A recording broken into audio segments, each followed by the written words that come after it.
Hey guys, it's me, MS Solutions. ഇനി എന്തിന് വേറെ സൊല്യൂഷൻസ് എൻ്റെ പ്രിയപ്പെട്ട SSLC വിദ്യാർത്ഥികളെ. MS Solution ഇപ്പോൾ വീഡിയോ ചെയ്യുന്നത് നാളത്തെ ഇംഗ്ലീഷ് പരീക്ഷയ്ക്ക് വരാൻ സാധ്യതയുള്ള ചോദ്യങ്ങളുടെ പ്രഡിക്ഷൻ വീഡിയോയുമായിട്ടാണ്. എന്തായാലും MS Solutionsന്റെ പ്രഡിക്ഷൻ എന്ന് പറയുന്ന വീഡിയോയിലേക്ക് എൻ്റെ ഹൃദ്യമായ സ്വാഗതം. വിദ്യാഭ്യാസപരമായ വാർത്തകൾക്കും ഇൻഫോർമേറ്റീവ് വീഡിയോകൾക്കും ഈ ചാനൽ സബ്സ്ക്രൈബ് ചെയ്യാൻ മറക്കല്ലേ. അതോടൊപ്പം തന്നെ മറ്റുള്ള വിദ്യാർത്ഥികളിലേക്ക് ഷെയർ ചെയ്യുവാനും മറക്കല്ലേ. നമ്മുടെ പ്രഡിക്ഷൻസിലേക്ക് പോകുന്നു. അപ്രീസിയേഷൻ ഞാൻ നേരത്തെ മെഹനൂബ് സാർ വന്ന സമയത്ത് ലൈവിൻ്റെ ഇടയിൽ എനിക്ക് ഒരുപാട് കോളുകൾ പുറത്തുനിന്ന് വന്നിട്ടുണ്ടായിരുന്നു. അത് എടുക്കുക കുറേ ടീച്ചേഴ്സ് വിളിച്ചിട്ടുണ്ട്, വലിയ കുറച്ച് ആൾക്കാർ വിളിച്ചിട്ടുണ്ട്. അപ്പോൾ നിങ്ങൾ കണ്ടിട്ടുണ്ടാവും സാർ കുറേ വിളിച്ചിട്ട് എനിക്ക് വരാൻ കഴിഞ്ഞില്ല. അപ്പോൾ പെട്ടെന്ന് ഞാൻ ആ കോള് കട്ട് ചെയ്ത് ഇങ്ങോട്ട് വന്നു കഴിഞ്ഞപ്പോൾ ഞാൻ ആ ലൈവ് കയറിയിട്ട് ഞാനൊരു ഓരോരോ കാര്യങ്ങളാണ് പറഞ്ഞത്. അപ്പോൾ ഞാനിപ്പോൾ ഈ MS പ്രഡിക്ഷനിൽ പറയുന്ന ചില കാര്യങ്ങൾ ഞാൻ കുറച്ചൊക്കെ ഒന്ന് മാറ്റി നിങ്ങൾക്ക് മാക്സിമം വരാൻ ചാൻസ് ഉണ്ട് എന്ന് തോന്നിയ രീതിയിലുള്ള ഒരു കുറേ നേരം ഇരുന്നിട്ട് ഞാൻ ഉണ്ടാക്കിയൊരു സംഗതിയാണ്. സോ സ്വാഭാവികമായിട്ടും ഈ പ്രഡിക്ഷൻ വീഡിയോ നിങ്ങൾക്ക് ഉപകരിക്കുമെന്ന് ഞാൻ വിചാരിക്കുന്നു. ശ്രദ്ധിക്കുക. അപ്രീസിയേഷൻ നാളെ ഇവിടെ നോക്കിക്കേ, 3 mother to son, ballad of father Gilligan, poetry. ഇതാണ് ഞാൻ ഏറ്റവും കൂടുതൽ സാധ്യത കാണുന്ന 3 പോയംസ് എന്ന് പറയുന്നത്. പക്ഷേ MS Solutionന്റെ പ്രഡിക്ഷൻ എന്ന് പറയുന്നത് SSLC മെയിൻ എക്സാം 2024 നാളത്തെ ഇംഗ്ലീഷ് പരീക്ഷയിൽ നിങ്ങൾ കാണാൻ പോകുന്ന അപ്രീസിയേഷൻ ഒന്നുകിൽ മദർ ടു സൺ ആയിരിക്കും, അല്ലെങ്കിൽ ബല്ലാഡ് ഓഫ് ഫാദർ ഗില്ലിഗൺ ആയിരിക്കും. രണ്ടിലൊരു ചാപ്റ്ററാണ് ഞാൻ പ്രതീക്ഷിക്കുന്നത്. അപ്പം നിങ്ങൾ ചോദിക്കും, സർ ഇതുവരെ അപ്രീസിയേഷൻ ചോദിച്ച ചാപ്റ്റർ മദർ ടു സൺ മോഡലിന് ചോദിച്ചല്ലോ, മെയിന് ചോദിക്കോ? ഒരാളും ഇതുവരെ പറഞ്ഞിട്ടില്ലല്ലോ. എൻ്റെ മനസ്സിൻ്റെ ഉള്ളിൽ എന്തോ ഇന്നിങ്ങനെ appreciation mother to son, mother to son, അമ്മയിൽ നിന്ന് മകനിലേക്ക്, അങ്ങനെ ആയിട്ടാണോന്ന് എനിക്കറിയില്ല. അപ്പോൾ എന്തോ എനിക്കൊരു ആ ഒരു ചാപ്റ്റർ ഇങ്ങനെ ഉള്ളിലേക്ക് ഇങ്ങനെ വരിക. ഞാൻ ഇംഗ്ലീഷ് എടുക്കുന്ന ടീച്ചർ ആയതുകൊണ്ടല്ല, പ്രഡിക്റ്റ് ചെയ്യുന്നത് കൊണ്ടാണ്. ഓക്കെ, സോ സ്വാഭാവികമായിട്ടും നിങ്ങൾ ഈ 2 ചാപ്റ്റർ മാക്സിമം ഡീപ്പായിട്ട് പഠിച്ചു പോവുക. അപ്പോൾ നിങ്ങൾ പറയും, സാർ എല്ലാവരും പറയുന്നത് പോയട്രി ആണല്ലോ, എനിക്കെന്തോ അങ്ങോട്ട് ദഹിക്കുന്നില്ല, പോയട്രി വരൂല എന്നൊരു തോന്നൽ എൻ്റെ മനസ്സിൻ്റെ ഉള്ളിൽ ഇങ്ങനെ വരിക.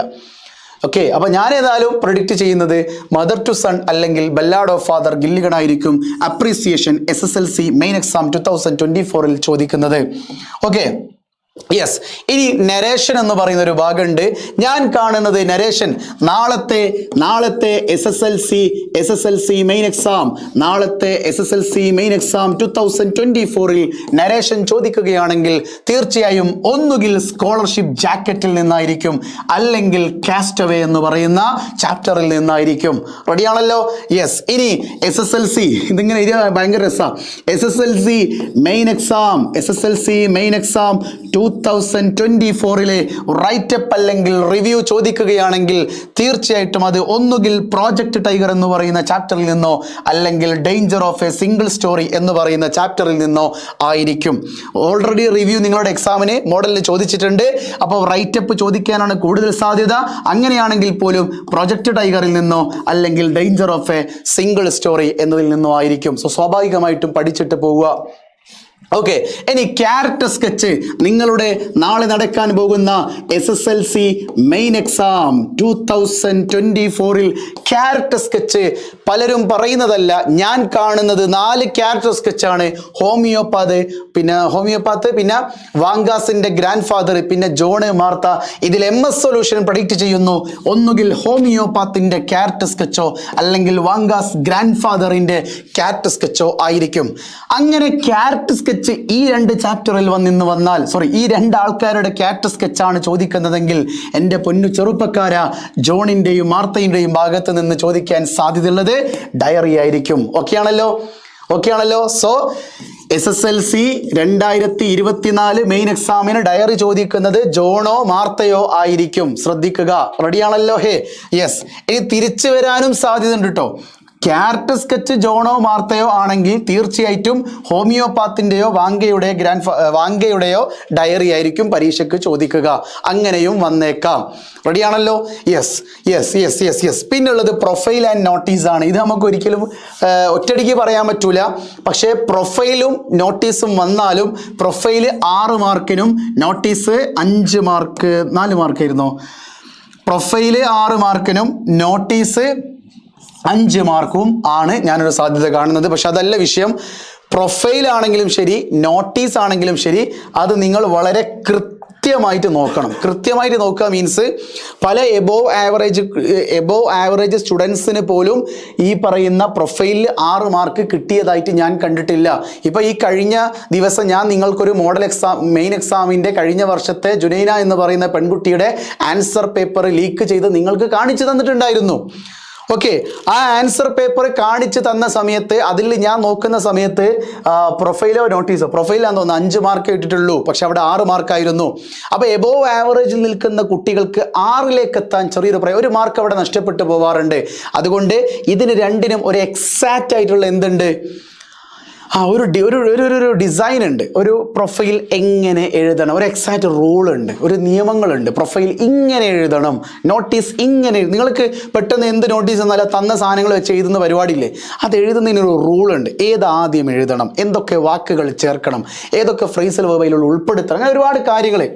അതൊക്കെ നിങ്ങൾ എന്ത് ചെയ്യുക, നിങ്ങൾ കറക്റ്റ് ഒരു 2-3-4 നിങ്ങൾക്ക് ഒരു നോട്ടീസ് എടുത്ത് വേറൊരു നോട്ടീസ് നിങ്ങൾ ആൻസർ കീ നോക്കുമ്പോൾ വ്യത്യാസം ഉണ്ടാവും. വേറൊരു നോട്ടീസ് നിങ്ങൾ ആൻസർ കീ എടുക്കുമ്പോൾ അതിലും വ്യത്യാസം ഉണ്ടാവും. ഒരു പ്രൊഫൈൽ മാറ്റുമ്പോൾ അതിലൊക്കെ വ്യത്യാസങ്ങളുണ്ട്. പക്ഷെ തരുന്ന സാധനങ്ങൾ ഉപയോഗിച്ചിട്ട് ഏതൊരു പ്രൊഫൈലും എങ്ങനെയാണ് എഴുതാനുള്ള ഒരു നേക്കും കാര്യങ്ങളൊക്കെ മേനോ സാർ നിങ്ങൾക്ക് പറഞ്ഞു തന്നിട്ടുണ്ട്. ശരിയല്ലേ? അപ്പോൾ നിങ്ങൾക്ക് എന്ത് ചെയ്യുക, ലൈവിൽ പറഞ്ഞു തന്നിട്ടുണ്ട്. അപ്പോൾ നിങ്ങൾ എന്ത് ചെയ്യുക, പ്രൊഫൈലും അതുപോലെ തന്നെ നോട്ടീസും ക്രിസ്റ്റൽ ക്ലിയർ ആക്കി അതിൻ്റെ റൂൾ കറക്റ്റ് പഠിച്ചു വെച്ചിട്ട് എക്സാമിന് നിങ്ങൾ അത് അറ്റൻഡ് ചെയ്തിരിക്കണം. ഓക്കെ, നിങ്ങൾ അത് സിമ്പിളാണെന്ന് വിചാരിക്കരുത്. സിമ്പിളാണെന്ന് വിചാരിക്കുന്ന പ്രശ്നമാണ്. ഓക്കെ, കെമിസ്ട്രിയിലെ ഗാൽവാനിക് സെല്ല് സിമ്പിളാണെന്ന് എല്ലാവരും വിചാരിക്കും.